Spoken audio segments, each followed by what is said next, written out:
So hello guys, welcome to our channel, Engineers Academy.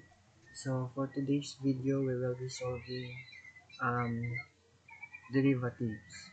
So this is calculus 1 in college.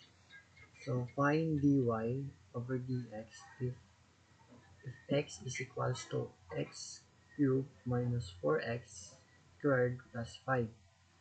So to find this is we will be rewrite the equation. So y is equals to x cubed minus 4x 2 plus 5. So the rule of derivation is if whatever the exponent or the power has, for example, this is n, so it will be dy over dx, n will be transmitted as, or yung n is mapupunta dito sa unahan ng x. So, n, x. Then, yung power na n is minusan natin ng 1. So, yan.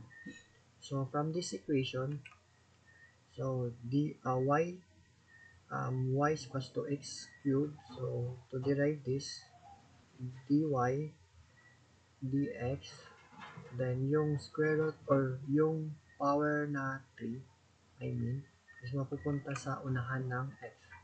So, 3x, then yung 3, minusan natin ng 1. So, magiging 2 na yan. So, 2. Then, yung 4, mapupunta dito. So, sa rule ng derivation is, kung may number dito, for example, 4 is i-times natin dun sa exponent. So, from this case, dito, meron tayong 4, then i-times natin sa exponent na 2. So, it will be result as 8 value. So, 8x, then yung 2 minusan natin ng 1. So, 1, or simply, hindi na natin lagyan ng exponent. I mean, hindi na natin lagyan ng power. So, plus, itong 0 na to, since walang variable dito, is magiging 0 yan. So, 0.